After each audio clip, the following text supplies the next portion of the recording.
Like when I started with OK, the legends about K5 were that Arthur Whitney implemented this entire language in about 400 lines of C. So I was like, all right, well, John, a normal programmer, ought to be able to write an implementation of this in about 1,000 lines of JavaScript. And I did.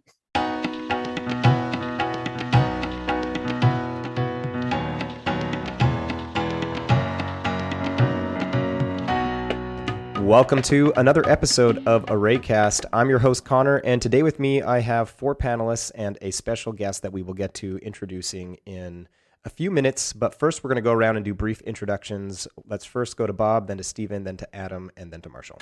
My name is Bob Therriault, and I am a J enthusiast. I'm Stephen Taylor, a Q and APL programmer. I'm Adam Brudzewsky. I teach and write APL code.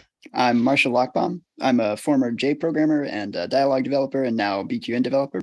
And as mentioned before, I'm Connor Hoekstra. I'm a research scientist at NVIDIA, but a polyglot programmer and enthusiast of all array programming languages. So I think at the top of the episode, I'm going to throw it to Stephen, who is going to sort of make an announcement or a mention of something that's happened in the past week. Well, we are sorry to note this week the passing of Fred Brooks, who, with Ken Iverson, who designed APL, taught the world's very first computer science course at Harvard in, was it 1960, late 1950s? They wrote for that course what must have been the world's first textbook for computer science, which turned into two books, Automatic Data Processing, as data processing was what we used to call it back in the day, and a book about the notation used in the first course. And the book was called A Programming Language. It described Iverson notation and eventually became the name of the computer implementation of Iverson notation.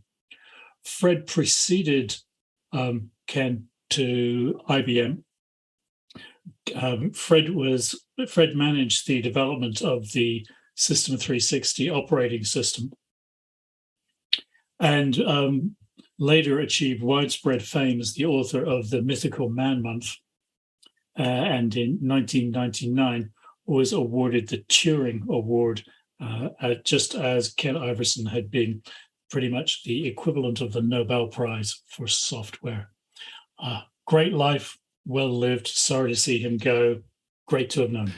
And in some personal reflections, Ken Littau was part of a documentary that Catherine Lathwell had been putting together in 2012. And part of that was Ken and Catherine had a chance to actually interview Dr. Brooks. And Ken had sent this email out, which I'll read now. So I was lucky enough to have spent a few hours with Dr. Brooks while helping with an interview, Catherine Lathwell did, with him discussing Ken Iverson and APL in 2012. Dr. Brooks was incredibly engaging, had a great laugh and a sense of humor. During a break in the interview, I asked Dr. Brooks about the famous Dijkstra APL coding bums comment and why it seemed that Dijkstra was so bitter towards APL. He quickly corrected me. He wasn't bitter. So I offered overly critical, and before the word critical left my lips, he proclaimed hypercritical in his amazing southern drawl. I was instantly laughing at his response. He went on to say that he wasn't really sure why Dijkstra had such a seemingly dim view of APL outside of maybe, quotes, it wasn't invented here syndrome. It was a meeting I will never forget. And from reading, I think it was also a Vector article on the passing of Ken Iverson. It was also mentioned that Dr. Brooks and Ken were very, very close. In fact, Dr. Brooks named his eldest son after Ken. So there was a real strong connection between these two individuals. And I agree with Stephen. It's very sad to see these pioneers passing away, but that's what happens when you have a language that's been around for a long time, and it does show how brilliant these guys were, that they came together and created these things that we still use today. I would say we should be happy that they were there, Without them, we wouldn't be here. As you mentioned, the book APL, but pretty much all of modern computing depends on Fred Brooks. He said that the decision or design that he was the most proud of was introducing the 8-bit byte. We take it so for granted. Like, we can't even imagine computing without an 8-bit byte. But he introduced that. And the System 360 design that he oversaw became the precursor for all modern computing. All other types of architectures just disappeared after that. And everything we have today is basically a descendant of this 360. And then we, of course, wouldn't be here, because without the 360 and the design document for 360 written in Iverson notation, there would be no APL. And the first proper APL was the APL 360. And I mean, they studied together. Iverson and Brooks studied together under Professor Eichen, and Brooks was excited to become the teaching assistant for Iverson. And I'm sure, as they were so close, that was also why, I suppose it was Brooks, at least he must have been involved in it, chose Iverson to write up or provide the tools for writing up the formal spec for this new computing system, which, by the way, was an all-in that IBM did. IBM was betting everything on the 360 and succeeded. And that's where we are today with computing. So in many ways, we would not be here. Just the technology we're using to record this wouldn't be here. As an implementer, it is really incredible to, so if you implement an APL today, you say, well, all right, the user sees 64-bit floats, but underlying that, I have 64-bit floats and 32-bit ints and some smaller ints and packed Booleans. And then looking at the APL 360 implementation, I saw, well, in fact, it's the same. They had 64-bit floats and 32-bit ints and packed Booleans, so they skipped the smaller integers. But what's really incredible is that was the very first machine that did that. So Fred Brooks is there pioneering the system that still works today and is still super fast back in the 60s. Yeah, the quote, standing on the shoulders of giants, comes to mind. And clearly Fred was one of those giants. So I think there is a service that's being held and recorded and played online that we will link in the show notes if it's available by the time this podcast comes out. And even if it's not available, we will retrospectively go back and add a link when it is available for those that want to go and watch that service, as he will clearly be greatly missed in the, I think, CS community at large, but also his family and friends will miss him dearly. It's being live streamed on YouTube right now as we record this. Okay, yeah. So the link should definitely be available by the time this podcast comes out. With that said, then, we will transition into our announcements for today's episode. So I believe Adam has 3, Bob has 2, Marshall has 1, and then Stephen has 1. So 3, 2, 1, 1. Let's start with Adam and then go around. Okay, just quickly, the Dyalog 22 user meeting, all the videos are now available online. There is course.dyalog.com, which has been around as a work in progress for a while, but it's now been updated to be a proper introduction self-study course. Check it out.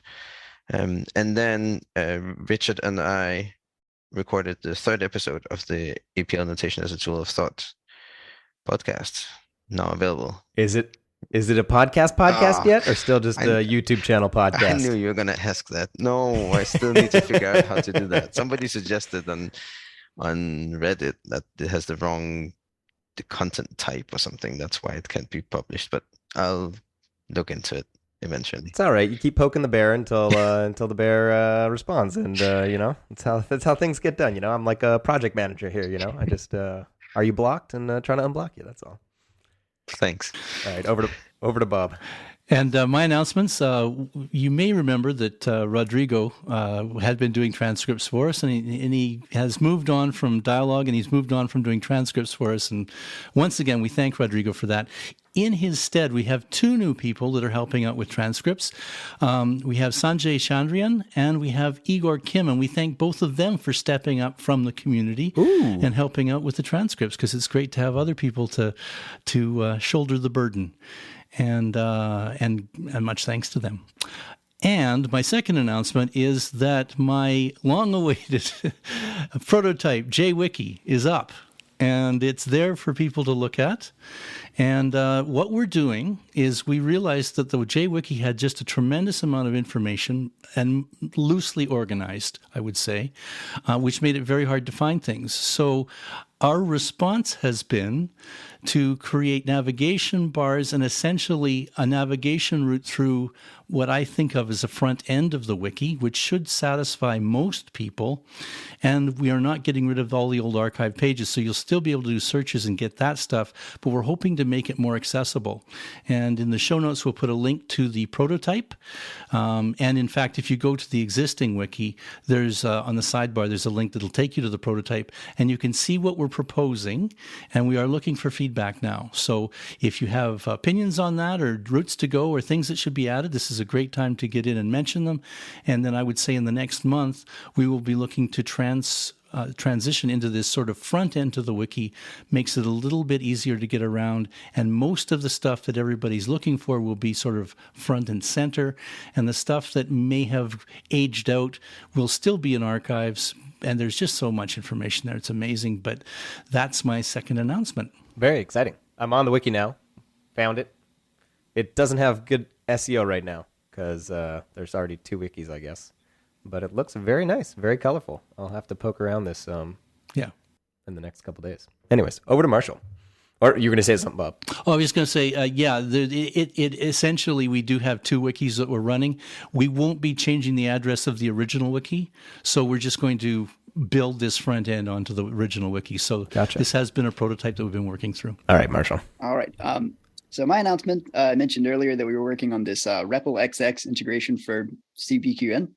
And that's now done. That's merged to the main branch. So if you git clone BQN, you can build it. All you have to do is instead of doing make, you add an option REPLxx equals 1 that's listed in the README. And that'll build with an integrated REPL. So if you just then run the BQN executable, you get a REPL that has syntax highlighting, it has BQN input, and it has some name completion, which we'll probably be improving in the future. So that's really fancy. I've now been using this for a little while, and I find it really easy to use. It's nicer than the old solution of just using RL wrap. Yeah, so that's the new thing in BQN. And last but not least, one announcement from Stephen. No, I want to be part of this new merged entity, Statum, with the increased memory and processing power. I think that will be much better. A while ago, some of you may remember KX was having trouble with abuses of the license on the community edition, and there were some restrictions placed on access. That's now been sorted out, and if you go to kx.com, you'll find you can download the personal edition very easily. Yeah, I just did that the other day, and it worked great. And back up and working on my local workstation. All right, so with all of those announcements out of the way, our guest has been patiently waiting in the wings, and I'm very excited to talk to him today. He is, I guess, the second individual. We've referred to two individuals that were hired at some point, I believe, by 1010 data. But this individual is John Earnest, who I'm guessing by the title of this podcast episode, you already know by now. And he is also known by the pseudonym IJ, which stands for Internet Janitor. We'll have to ask about that and how that came to be. But more importantly, is the creator of the JavaScript K implementation, OK. I think there's a list on either the APL wiki or maybe it is actually the K wiki of a list of the open source K implementations, because obviously Arthur Whitney implements his own, K1 through all the way to Shakti. But along the way, there have been implementations. I believe Stephen Apter had a K3 implementation that he called Slack that was built on top of combinators that was sort of a side project-y thing, or maybe not a side project to him, but like a hobby project. But OK, I think, is one of the more of the well-known open source implementations. I think Kona is also one of them. So we're going to talk about that a ton. It also refers to Special K that is not linked to on the APL wiki, but we'll get to ask about that. And looking into John, he's done a ton of stuff in terms of game creation and sort of GUI applications. He, I think, worked on one thing called IKE or Ike, which was sort of a programming environment for K. So tons of stuff around the K ecosystem. And yeah, we're going to link a really cool article that has some visualizations of some of the K stuff that John has done, which is fantastic. It was posted on the Vector website. So with that, I will throw it over to you, John. Take us back to whenever you want to, when you were born, when you started programming, whatever point in your timeline, and tell us how you got to, sort of falling into K-land, if you will, and implementing a K sort of implementation. Sure. Well, let's see. I was born at a very early age. For a long time in kind of my early history, I didn't really have very much access to computers or information about computers or adults who could teach me about computers. So I spent a meaningful portion of my childhood like in the public library reading a bunch of random assorted books about computer stuff that I kind of a little bit understood, but most of it didn't really make very much sense. The first computer that I had that was mine was a Macintosh SE that I literally rescued out of a dumpster. And so that sort of colored a lot of my early experiences with things were kind of getting secondhand or semi-busted computers that were already obsolete by the time I had them, but it meant that I had unfettered ability to fiddle with them to the extent that I could figure stuff out. I ended up going to college eventually, and I got a degree in computer science, learned a bunch of things that I didn't know, but I think a lot of my formative programming experience was just kind of like long years of pounding my head against a wall with nothing to consult and slowly figuring things out. I did a couple of jobs after college. One job was this sort of small shop that was a consultancy doing a whole bunch of contract work for different companies. And that was a very enlightening experience about how little I understood about programming and technology. Basically getting sort of paradropped into these new environments to do some consulting project and having to spin up on a whole bunch of stuff, get used to a new team culture, from the relative convenient safety of, not actually having to go work at all these different companies. And eventually I sort of took from those experiences, I decided that I would go back to grad school and work on a master's degree and sort of flesh out these areas that I hadn't, I had discovered gaps in my theoretical computer science and practical programming sides. And as sort of a side effect of having the kind of free time the specific kind of free time that a grad student has, I got really deep into Forth, which is an interesting sort of minimalist language. It's one of these like languages that sort of arrived at one point and then influenced a huge number of languages that came later, and coming from a different taxonomic tree than a lot of mainstream things. Sorry, what was the word? What kind of language? An language? And yeah, like a primordial sort of thing. Like URR? Like you are. You are? Yeah. All right. Yeah. So the Forth is all about building like these tiny minimalist systems where you sort of collapse all of the layers of complexity together. You throw out everything that isn't absolutely necessary. You program in direct harmony with the machine, and it's as much kind of a philosophy of a way of doing things as it is a specific language. If there are n Forth programmers in the world, it's a common adage that there are at least 2 n+1 implementations of Forth. And so I think that, like, I gained a lot of aesthetic appreciation for minimalism from getting deep into Forth. And I guess another thing that I sort of took away from it was it kind of opened my mind and removed a lot of biases about what constitutes reasonable syntax for a language, because Forth is a very unusual looking language. It has sort of, you have tokens that are separated by white space, and that's it. They can be anything. One can be the definition of a word.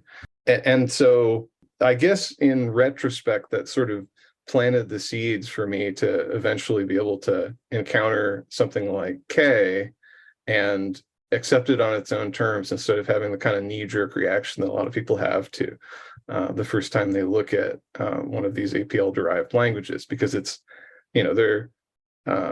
they certainly have beauty that you can learn to appreciate, but it's so alien that a lot of people just kind of shut down when they first encounter one of these languages.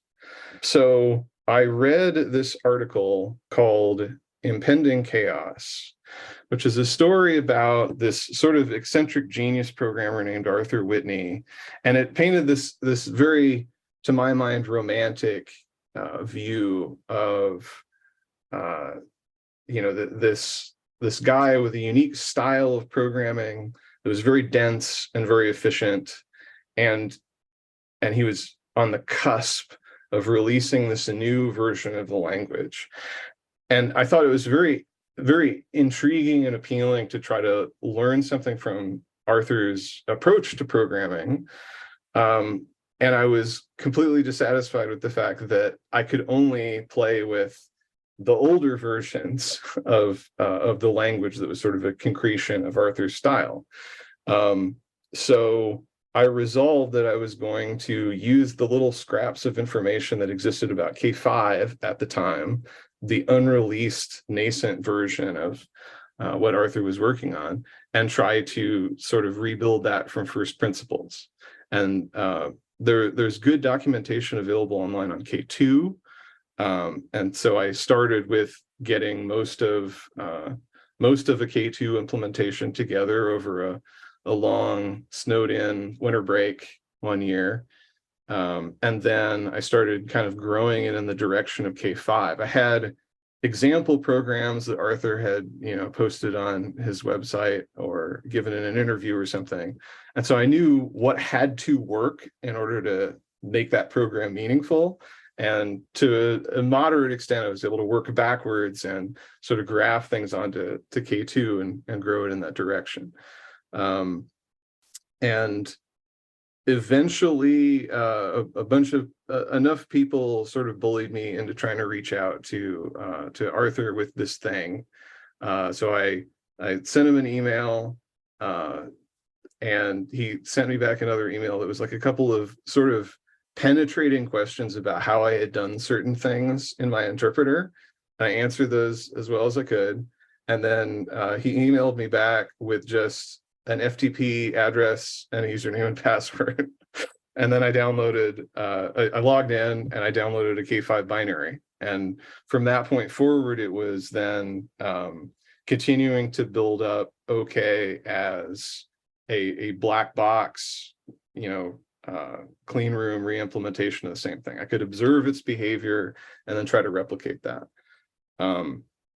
So Kona was the first open source K implementation, and that was sort of targeting K3, which is also the dialect of the language that I ended up using professionally to get a little bit ahead of myself. So OK was targeting K5, which is a little bit different, but of a similar lineage. And just to help keep things straight, OK is your implementation. Kona is someone else named Kevin Lawlers, right? So yeah, Kona is a project by Kevin Lawler. What was actually kind of interesting is that not that long after I was working on OK and I had that publicly released, I ended up having an opportunity to work together with Kevin Lawler on one of his own projects. He was working on a commercial, now open source language called Kona, or sorry, called Kerf. And I wrote the reference manual for that language. I was brought on as a technical writer, actually, and ended up becoming sort of the de facto QA guy, because I had to test everything and exhaustively prize through the language as Kevin was adding things to it and making continuous improvements to it. That was a really fun collaboration. Then ultimately, through a couple of turns of circumstance, I got an offer I couldn't refuse from 1010, and I worked at 1010 for about 4 years, doing mostly K3. And at the time that I left, I was the head of the user interface development team, which was sort of doing what you'd call full stack web development, except it's a pretty unusual stack, because 1010 uses their own custom version of K3 for almost all their backend infrastructure. And then the front end, of course, is the web, which is an unmovable object. So there's also a lot of JavaScript and HTML and CSS stuff to that. But you're communicating with backends that happen to be implemented in K3. Is the custom K3 the macro language that Michael mentioned on the last episode, or are those two different things?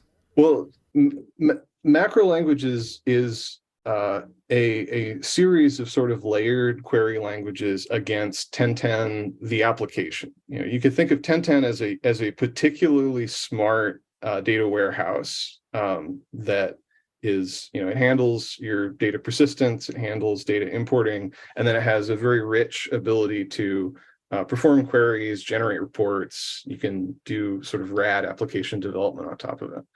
The 1010 has a very long history with KX systems, and so to my knowledge, they're one of the only places that has a source license for K3.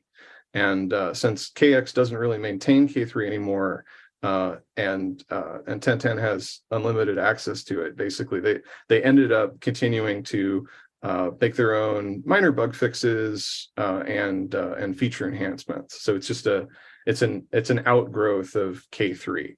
Most of the additions are, there's some little quality of life things, a few primitives that are sort of introduced from the K5 lineage back into K3, and some improved concurrency and interprocess communication, forking, memory mapping, kind of low-level mechanics stuff. Very cool. It's definitely recognizable as K3. It's not a different language. It's just a little bit better, a little bit modernized. If there's ever an ArrayCon conference, we'll have to get either you or someone from 1010 Data to come and give the K3 beyond of what's been done to the language since or I don't know, some catchy clickbaity title that we could hire someone to come up with a title for.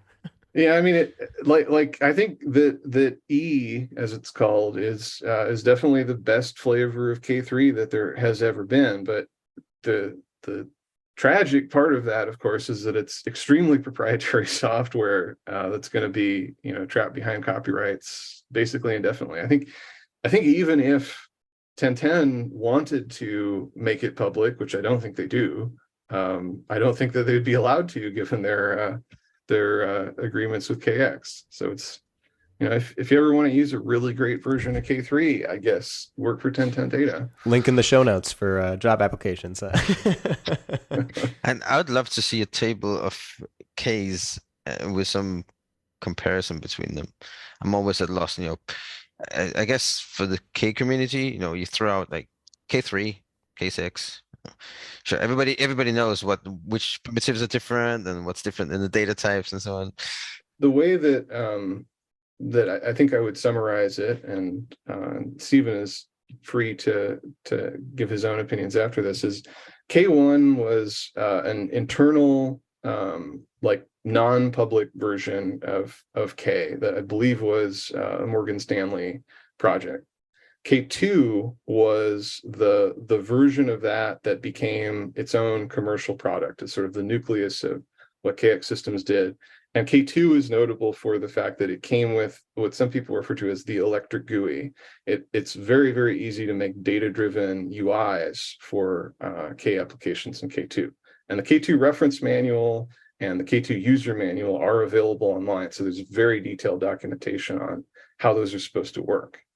K3 is sort of an incremental refinement of K2. It's just, a newer version of the product, fewer bugs, some nice enhanced features, but it's basically this continuing through line. Although I think by the time that K3 shipped, the GUI stuff had all been sort of lopped off because they were focusing more tightly on backend service implementation rather than this kind of interactive analyst workflow where people were really fond of being able to make GUIs easily.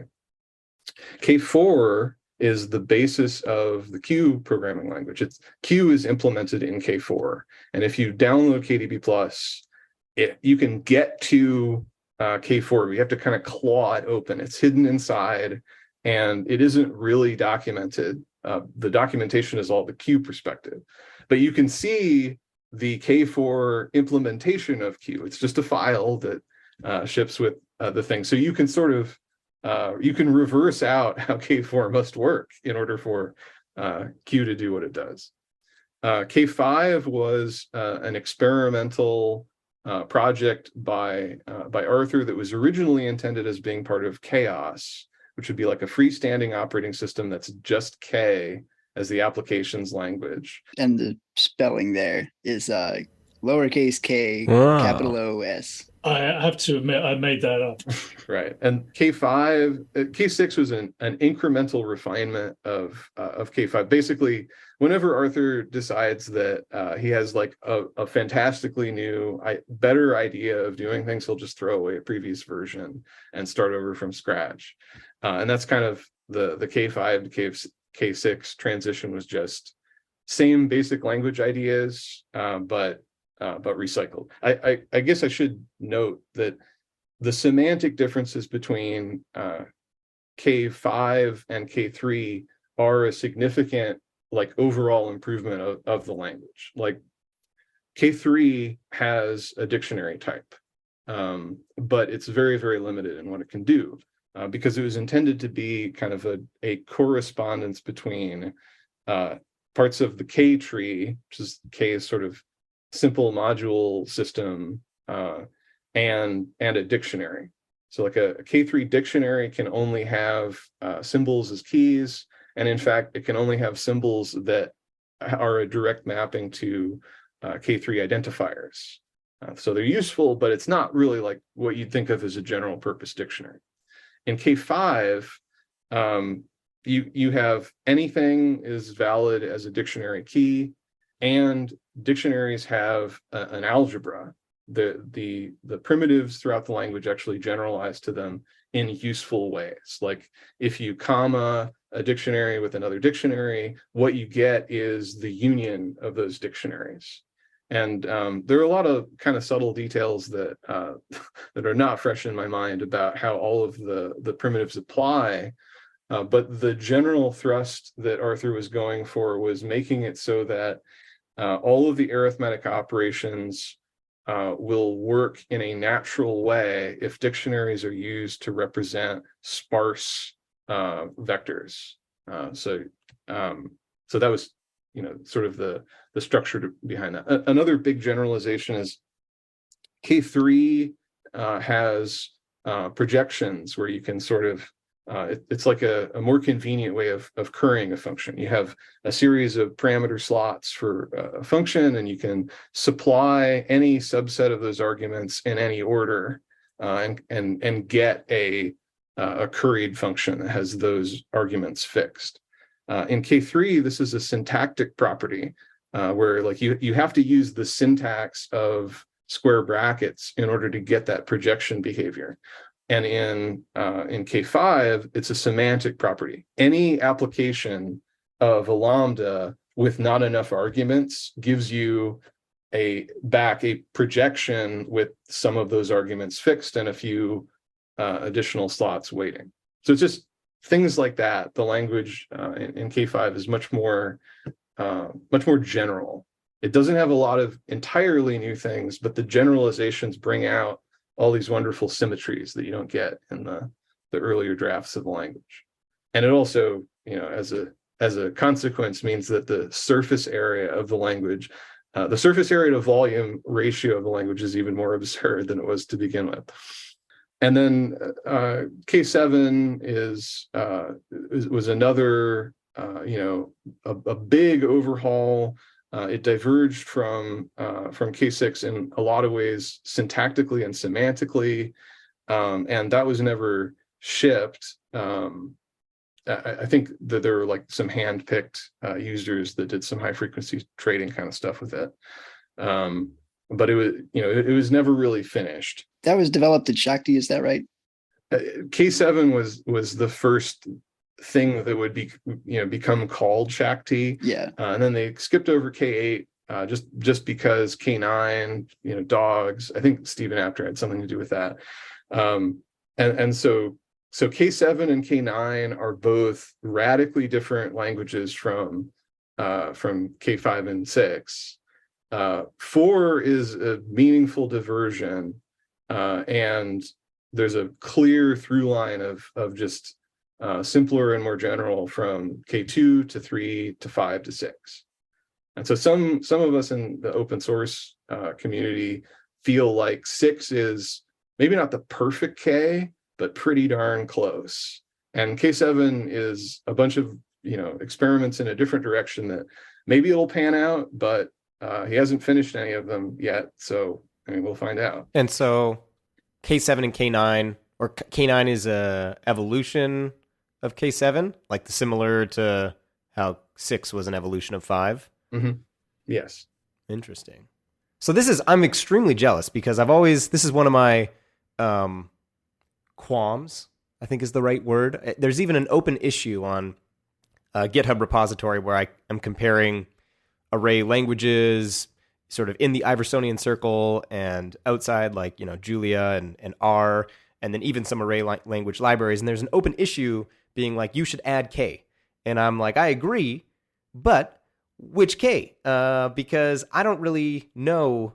Like everything that you have stored in your brain is the same info I have stored about C++.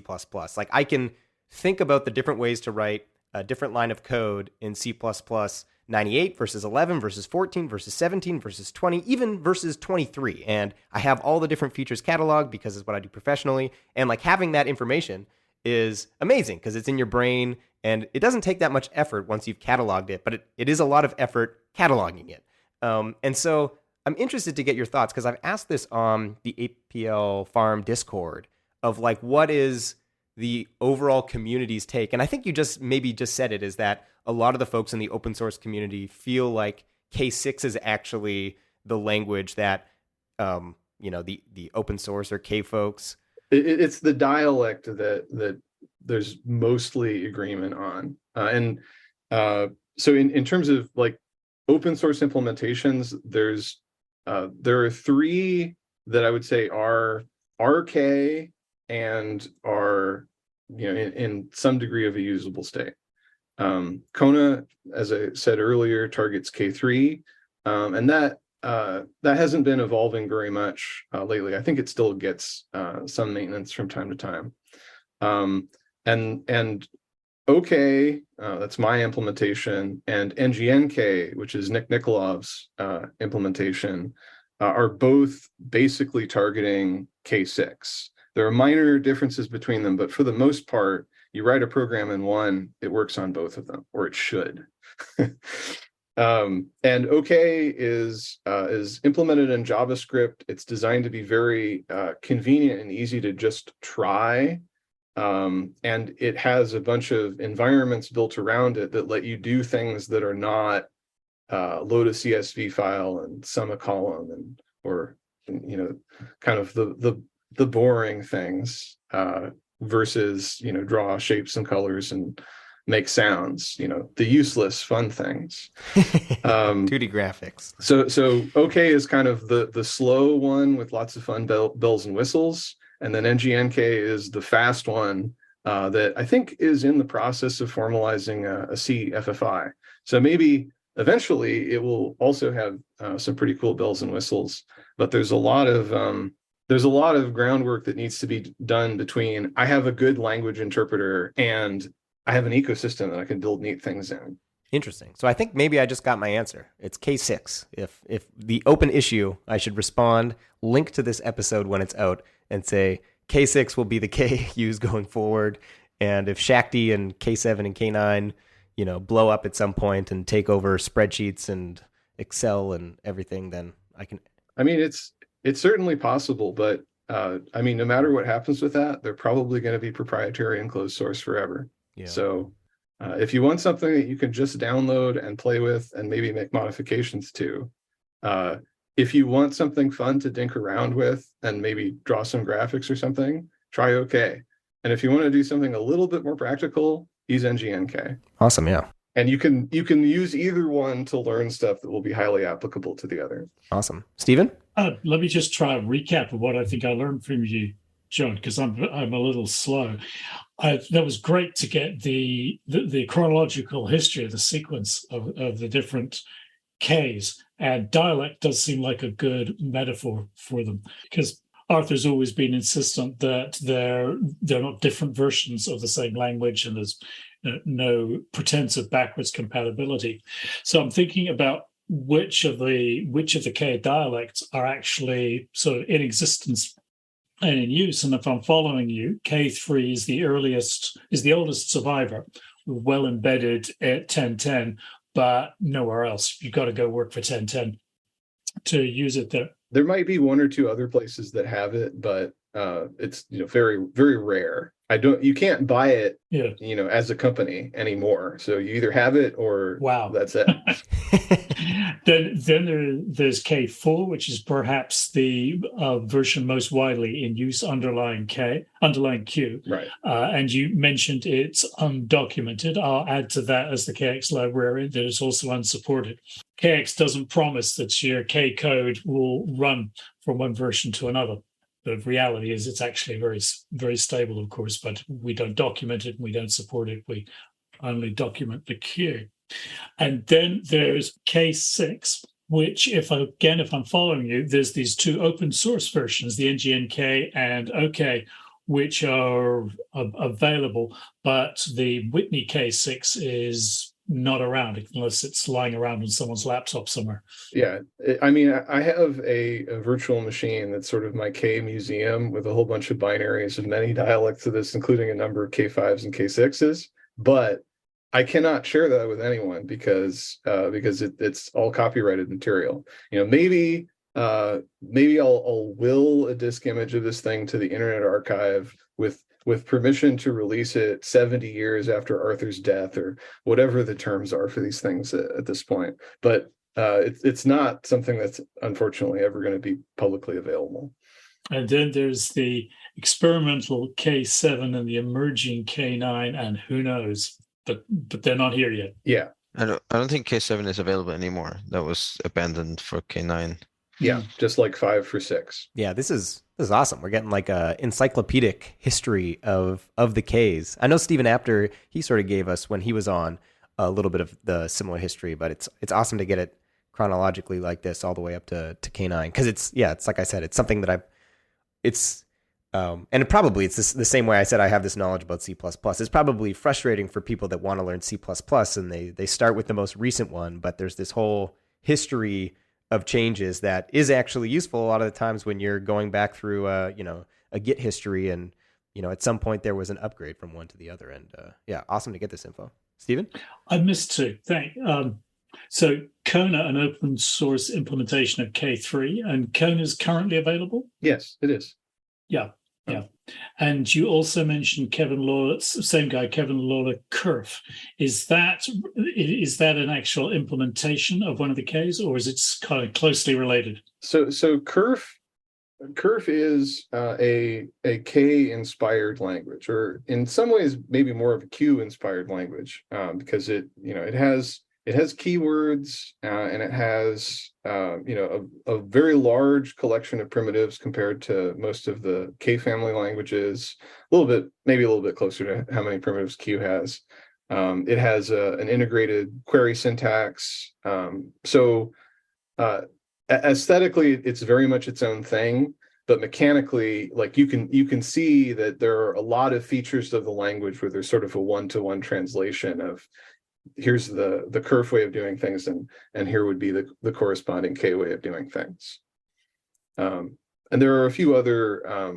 So Kerf was originally intended as a commercial product, and that just didn't pan out. There's it is available with source code now, including the reference documentation is written by a fantastic technical writer.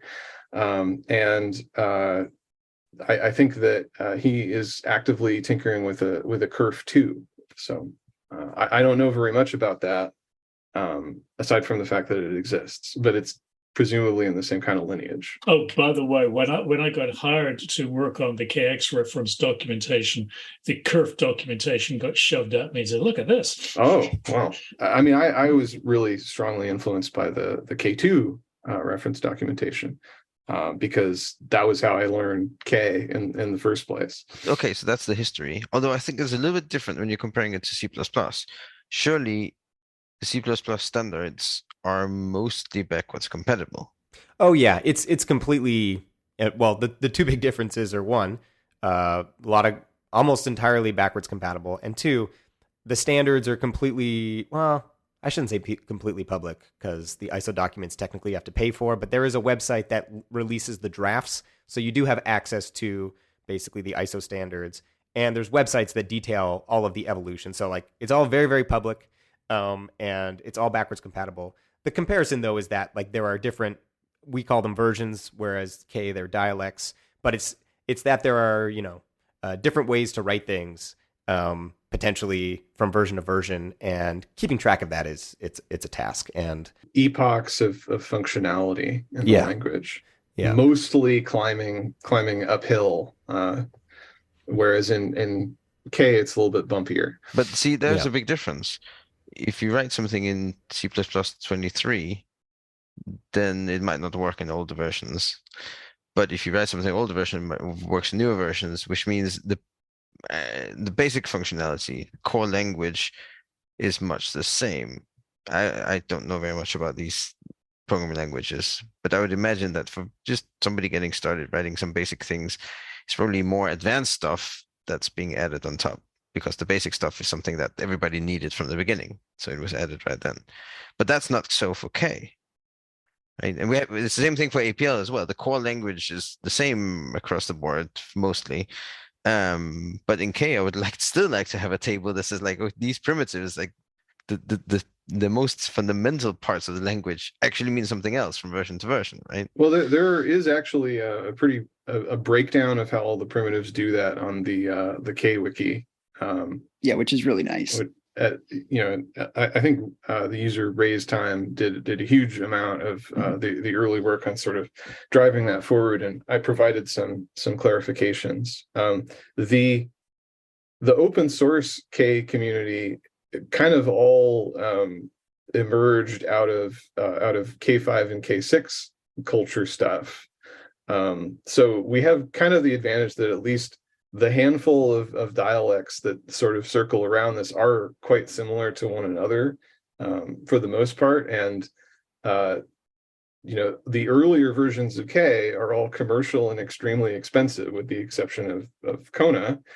And a lot of the newer implementations of open source Ks have just referenced the documentation for OK as their reference guide. So it's less heterogeneous than it could have ended up being if the early versions of K were more accessible. Yeah. And the bumpiness / the difference in that there are different ways to spell things, honestly, I don't really view as like a huge cognitive barrier or anything for me. It's like, for me, it's the same thing as like translating in my head between BQN, J, and APL. Like there's 3 different ways to spell things. Sure, maybe because it's slightly more similar in the different K dialects, it might be more confusing, but like I'm very used to like cataloging different ways to write things programmatically in whether it's Haskell, C++, whatever. It's more that like it's less well documented just because K in general is a very niche language compared to languages like Python or Rust or C++.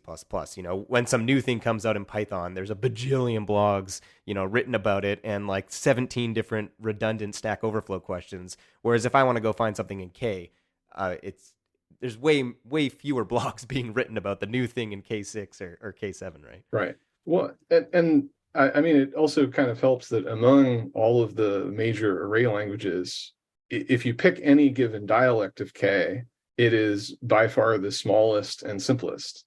It has, you know, it has the smallest number of basic primitives, although it has overloads on them. The syntax is the least daunting. It's just ASCII. There are a few digraphs. You know, your curly braces and brackets and things always match, which is something that scares a lot of people about J. You know, a lot of the mechanics of the language are very similar to Lisp's or just garden variety, you know, imperative programming languages. So like you can do things in a cutting against the grain sort of way in K as if it were just a normal language. And then if you make better use of the language, then it becomes more array language like. But it's, you know, it's syntactically regular. Its feature set is small. It's the most like human scale in the sense that a person could just write an implementation of the language. Like when I started with OK, the legends about K5 were that Arthur Whitney implemented this entire language in about 400 lines of C. So I was like, all right, well, I, John, a normal programmer, ought to be able to write an implementation of this in about 1,000 lines of JavaScript. And I did. I even limited myself to 100 columns, which is not something that Arthur does. So, you know, like within an order of magnitude of the amount of brilliance that was going into the original thing, you know, it's human scale. Like Forth is human scale. Anybody can implement a Forth with a couple of weekends and a little bit of dedication.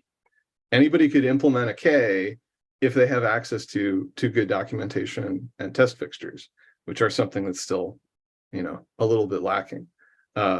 Implementing something like J from scratch would be a much bigger project, possible but very hard. And you could make your own implementation of Python with a tremendous amount of difficulty and pain because it's a pretty hairy language. Yeah. But then its entire ecosystem, no way. So, you know, it's small things that one person can implement have a lot of intrinsic benefits. Maybe it's a good thing. Right? It happens quite a lot that hobby APLers create hobby implementations of APL as well. Yeah, and that speaks to the simplicity of the language. Well, maybe that's bad, because then you have a fractured community and ecosystem. J is so difficult to implement that there's only one J, as far as I know. Well, I mean, some people could argue that the fractured ecosystem worked pretty well for Lisp, but maybe it didn't because you know, there's a reason for common Lisp, right? I think it is possible that having you know, one very strong open source implementation like J, and possibly BQN as well. It hasn't been long enough to say, but I think that kind of suppresses people from making their own implementations because, I mean, there's nothing you could really want more out of a J interpreter. There are a few things, but there's nothing like life-changing that you're going to add to the J interpreter that's worth, you know, building your own J for. Which, I mean, maybe if it was a very simple language, you could say, yeah, people would do that. But I think there's also the effect of having the implementation there already. Well, and if you compare it to all of the other open source array languages, J has by far the strongest and most mature ecosystem. Like, you know, you could make a GUI application. You can load an image. You can do all of these things related to like solving practical problems in addition to having a nice language. Yeah, and to get any of that code running, yeah, it would be a huge amount of effort because J is very complicated. So is the OK implementation still 1,000 lines of code? Yeah. Wow. And it's actually written in a fairly older dialect of ECMAScript. So if I used some of the stuff like, you know, arrow functions and stuff, I could make it a lot smaller and neater. Maybe I should do a live stream of It's small. You can look at it. porting OK to TypeScript or something like that. Yeah, because you tried the J thing, right? I guarantee that you could make it smaller and simpler with a fairly like superficial amount of effort, because this is basically the program that I learned how to write JavaScript with. That is that's inspiring. Yeah, well, Marshall just mentioned I had I don't know if it was like 15 or 20 live streams totaling some ungodly number of hours trying to port J from C to C++ 20. And I think I got, I don't know, a handful of verbs done. Most of it was just like plumbing of getting formatting and how to get the C code running in C++ with a C++ compiler. And it sounds like doing something similar for OK and K6 would be like, I could do one stream. I mean, actually saying that out loud, I realize I'd just be eating my words. But like, it probably wouldn't take, you know. Well, the thing about TypeScript is like, you know, you start with JavaScript and then you just tighten the screws a little bit, right? It's a very nice path. You know, it's done when you decide it's done. That's very inspiring though, that you wrote this in 1,000 lines of code while learning the language you were implementing it in. Yeah, and there's a lot of things about the implementation of OK that are like more complicated than they needed to be, because they were based on fundamental like you know, flawed assumptions about the way that the language worked, that I, you know, if I started over from scratch now, there are a lot of things about just the semantics of K that like the fact that, you know, adverbs are syntactic entities, right? They have no meaning at runtime, really. They're just another, well, they're just functions. Yeah, they're just functions. But you know, when you first start, you're thinking, oh well, okay, so like adverbs are one of the conceptual entities that I need to have floating around. I need to be thinking about applying over adverbs and applying you know, monads and applying, you start with assumptions like the fact that a nilad is a thing that exists, when it, you know, very, very clearly is not a thing that exists. It's just a convenient expression. There are lots of things that could be simplified about that code. Interesting. Yeah. Well, we'll definitely leave a link in the show notes to the GitHub repo, and I will definitely be poking around in it. And stay tuned. Maybe in the next 5 years, whenever my cycles free up, I will do some live stream of. If you took a look at the implementation of Special K, that's probably a little bit closer to more like the way that I would rewrite it from scratch today. So Special K is a transpiler, and it's a significant subset of K. But the idea is that you're converting K syntax and general semantics into GLSL, the OpenGL shader language. You're writing a fragment shader, and the job of a fragment shader is just you perform some calculations to figure out the color of one pixel on the screen, and then that program is applied in parallel as the final pass of doing 3D rendering. And that has some complications, like the fact that I actually have to do type inference to make everything work. But if you compare the parsers, it has a similar kind of structure in Special K to the OK one, but it's much simpler and cleaner. Wow, is that open source as well? Yeah, I mean, I just have it on my website. But if you just go to I think it's beyondloom.com/tools/specialk.js or something like that. It's just one source file. And Michael Wallace bugged me a year ago to add an MIT license header to it so that it's valid open source. Yes, yeah. Tips to all open source people posting stuff on GitHub. Always put a default license, even because something without a license is very scary to, I mean, especially to corporations, but even individuals, they'll see it, and it's not open source. No, it's still open source. It's just not free. You can't use it. You can look at it. Well, or it's free and it's not open source. Lawyers are, they view no license as like the worst license. No, I shouldn't say the worst license, but. Well, that's not just lawyers. That's the law. Is that if you don't license it, nobody's allowed to use it. All right. Well, we're already at the hour mark. but I've already decided in my head, pending that my co-panelists agree that you're going to have to come back, maybe even if it works out time-wise, for a part 2, like immediately after. So we might have our first ever part 1, part 2 back-to-back.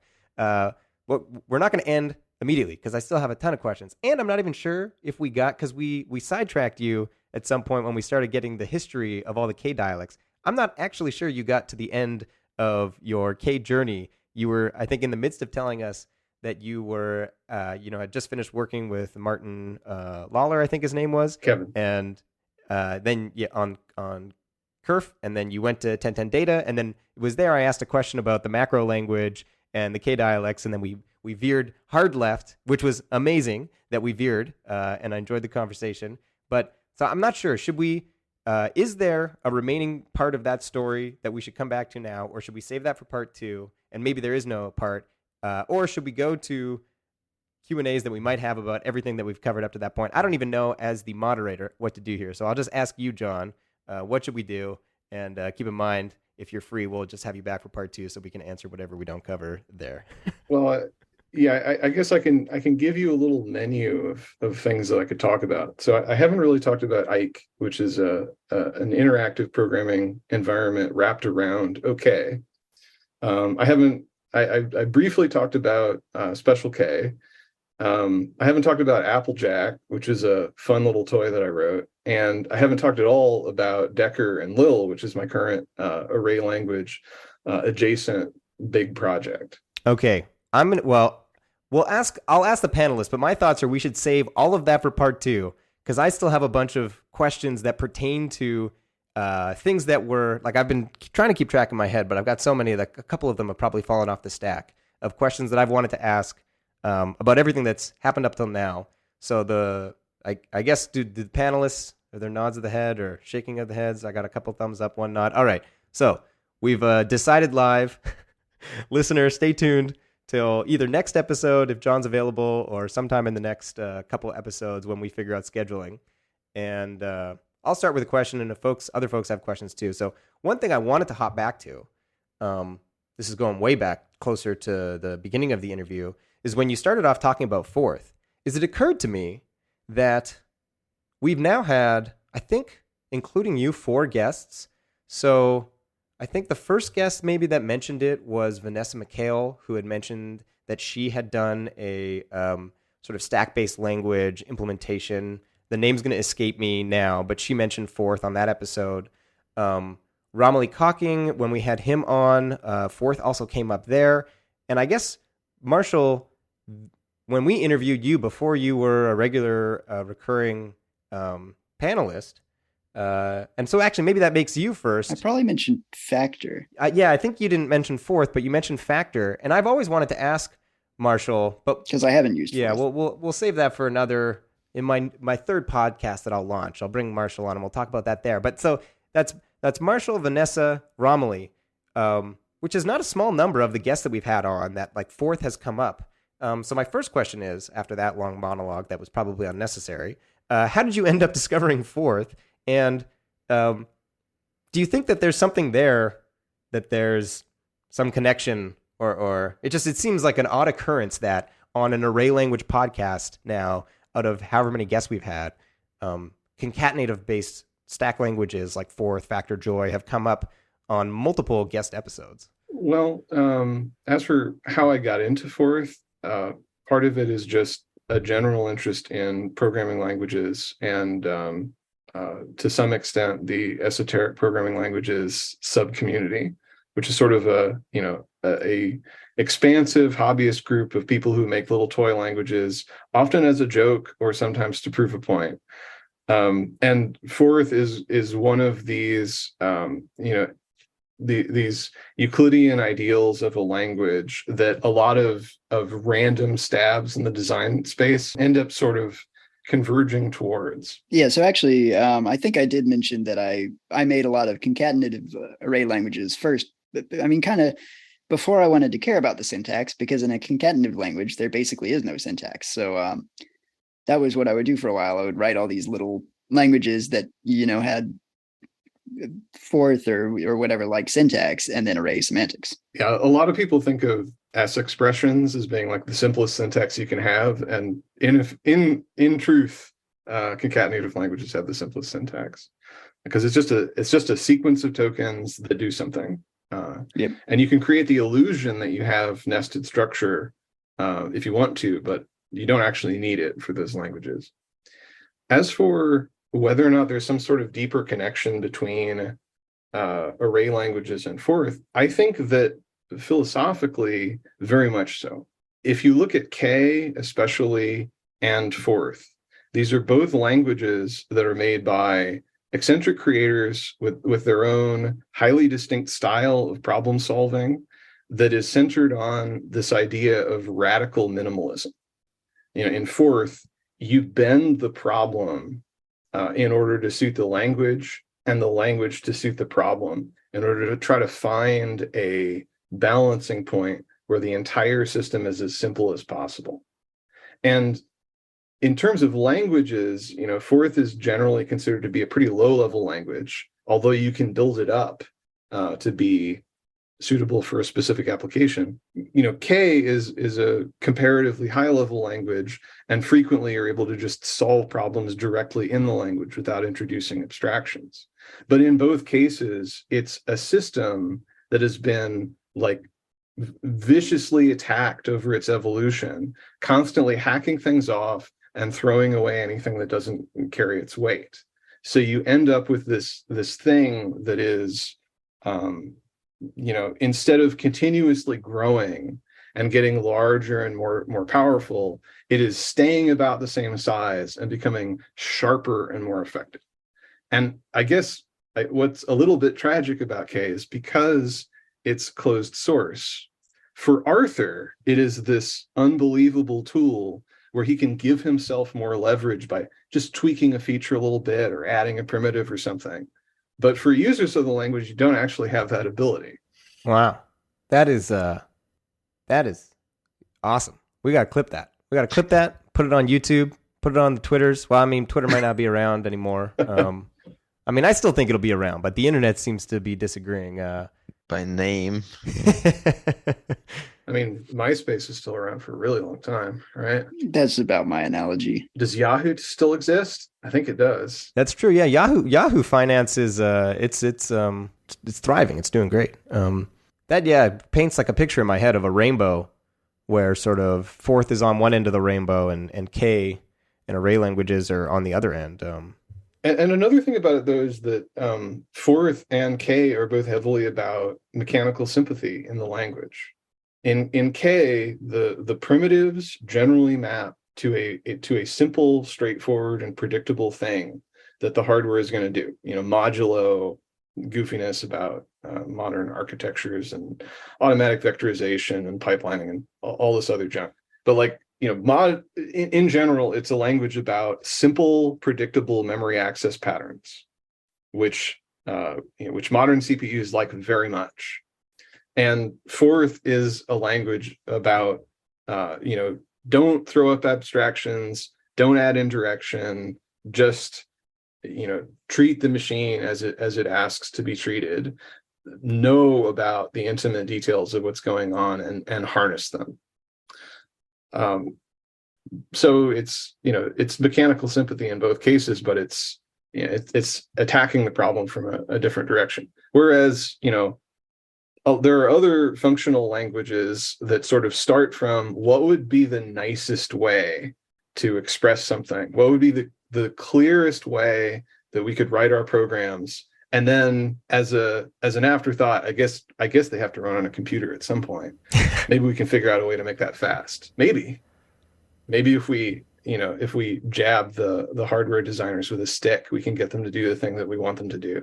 Yeah, what I really want now, after having heard you say that, sort of wax rhapsodic on the philosophical connection between Forth and K and array languages, is there is LambdaCast that exists, which is not really active, but is a fantastic 21 episode podcast on functional languages. We've got ArrayCast. We're thriving, slowly taking over the world. There's no OOcast, which I've wanted. There was a small talk podcast called small talk something, but it's not active either.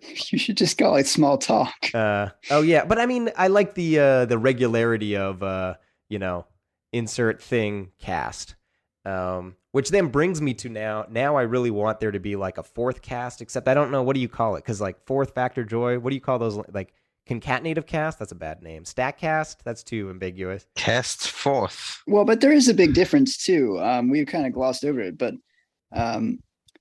a lot of these stack-based languages are very abstract, and they define, what these operations do without relation to the hardware. Forth, by its design, is supposed to really work based on the hardware. So you'll actually, you could build a different forth for every CPU architecture you work on. So there is a really different philosophy around those. Mhm. And I would say forth is a lot more K-like, and other stack-based languages are more APL-like, where it puts more abstraction between you and the hardware. Certainly. I mean, Factor is a very rich, powerful, functional language that is pretty fast and lets you, dig down to a low level. But by nature, it is pretty abstracted. Yeah. And the concatenative languages are sort of, it's this theoretical design space, and Forth is actually like the grungiest, most down in the muck of that whole family, which also means that it's been actually used to do the most things. But yeah, I've heard that Forth is, a lot of the times it's used in like embedded places where you have a very, very small, constrained resources, and you can get like something super small up and running. it is the only language wherein like 8 kilobytes you could have an editor and a debugger and and the library and the language and everything just running on the little microcontroller that you're attached to with a TTY or something. In almost anything that you could compare Forth to, you're comparing Forth, the live system on the little piece of hardware, to the end result of this gigantic thing that gets distilled down and baked. So they're really, not at all the same. If I remember correctly, the language was originally designed for running a telescope, and maybe even to run on a clockwork. Well, the version of the history that I've read is that basically Chuck Moore, the designer of Forth, started from the point of he's working with mainframes as a physics student. And it was a big pain to have to like go and punch a stack of cards and then bring them over to the computer. And he came up with this with an interactive REPL system that would let him just compose a function on the fly. And this system evolved over the course of like lots of different jobs. He took this system with him from task to task, refining it, improving it, making the interpreter more efficient, and adapting it to this whole series of radically different weirdo mainframes from the era that it was in. So it was subjected to all of this buffeting and evolutionary pressure to stay small and to stay open-minded about computer hardware. And then the version that ended up controlling radio telescopes was, Chuck Moore finds his way to this job, and like usual, he takes his system, customizes it, builds the solution to the problem. And Elizabeth Rather was like a consultant who was brought on to, I think like document and formalize some aspects of the system that was running. And initially she was like horrified, because you're telling me that there's this gigantic code base that's being used all the time, and it's implemented in a language that this guy made by himself and nobody else has ever heard of it. But she learned more about it and became kind of like the second or third Forth programmer in the world, and eventually was one of the founding members of Forth Incorporated. So what does that tell you about the impression that it ultimately made? So it was kind of like discovered and then became this broader thing that there was more awareness of, and books written about it, ports available for basically every 8-bit home computer. Any tinkerer now had access to it, and there was this whole Cambrian explosion of Forth stuff. And unfortunately, a lot of that stuff has died out just because the languages that it's competing against could all get away with being a lot less efficient and a lot less interactive because computers were faster, there were more resources available.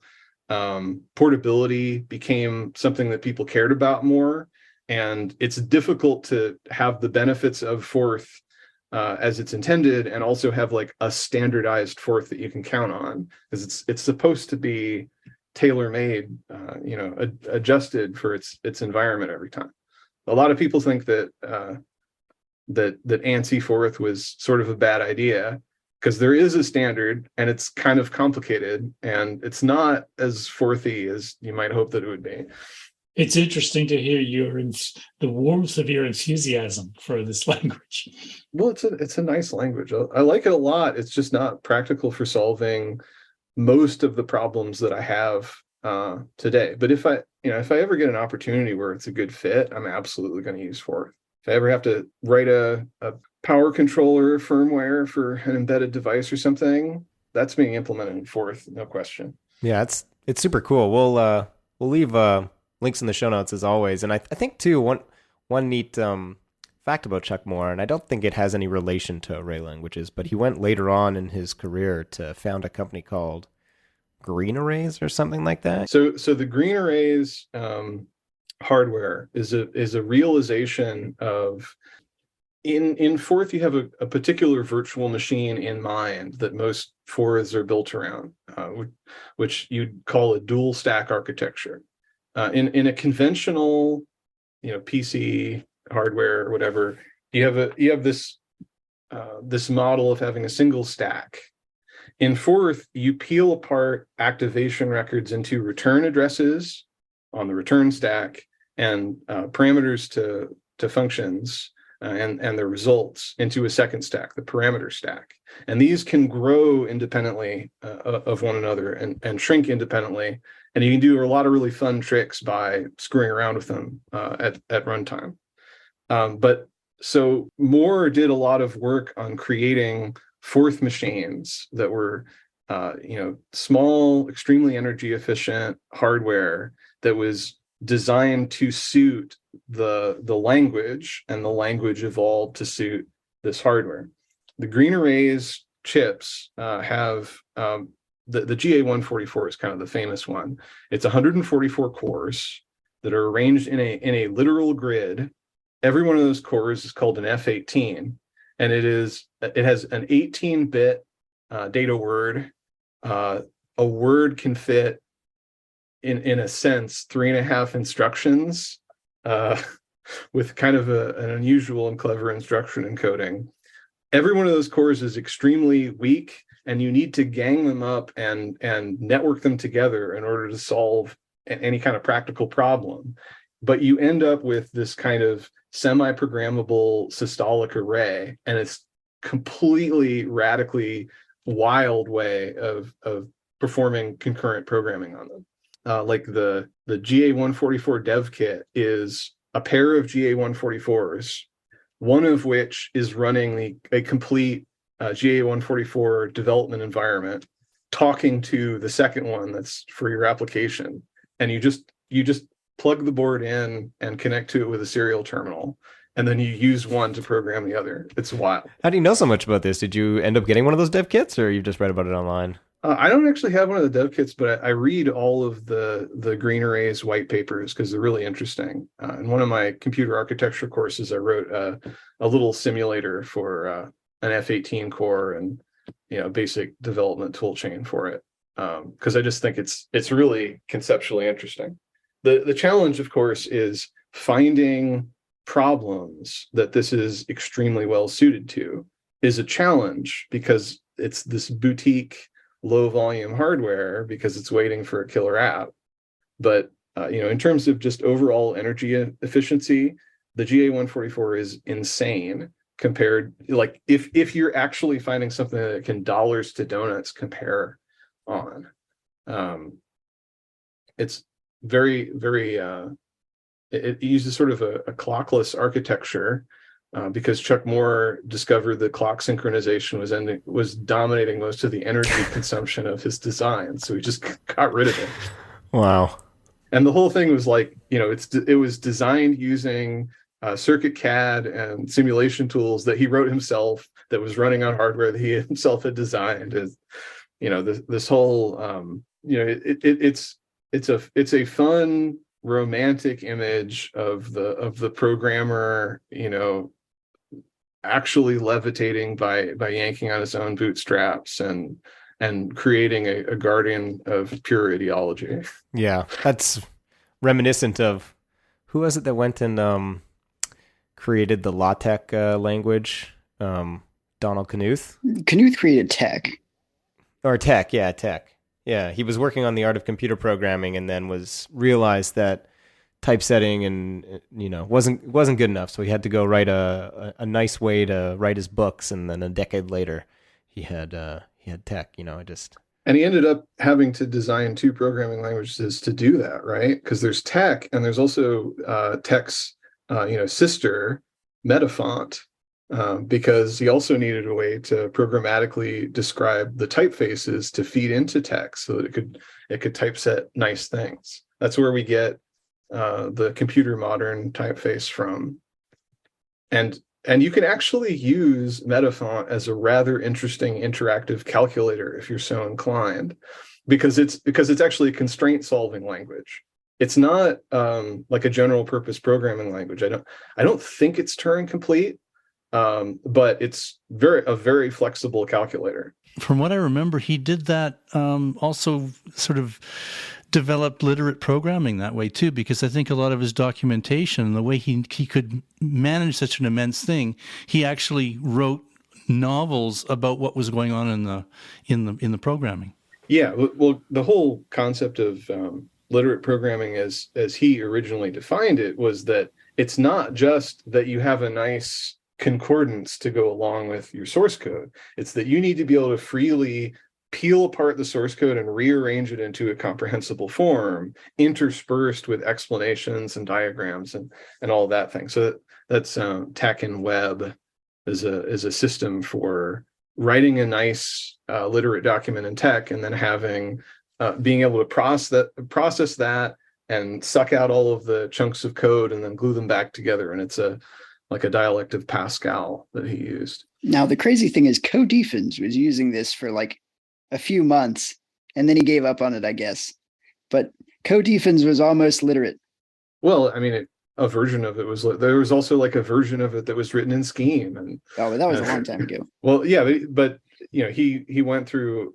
Aaron went through a whole series of iterations on making the thing and then throwing it away to make a new, better, clearer, simpler version. Yeah. And I mean, when you're that aggressive about simplifying something, it's presumably possible to just get to the point where the linear order of the thing is clear enough, and that all you really need are comments, maybe, as opposed to having, the web reorganization. And Aaron never said like you should be able to just look at the code and understand. He said, read my thesis instead, where it explains it. So that's true. So I think the literate attempt, which was sometime last year, was kind of an attempt to integrate that more closely. And he wrote 100 pages or so on it, and then threw it out. Very Arthur Whitney-esque. Well, sometimes the act of writing something and throwing it away and then starting over is just the process to get something that's clear and works well. Oh, definitely. One of the tragedies of the software industry is that it's possible to subject our prototypes to real world conditions. Like if somebody designs a bridge and they make a nice little model of it, and they're explaining how, we've done the calculations and these are the stresses on it, and this is what we think it can stand up to. Nobody is ever going to look at that scale model of the bridge and saying, well, can we put this into production? Can we start running cars over this? I'll give you a week. How about you just take that bridge, just span it across the water, we'll be fine. But with software, that's always a real threat.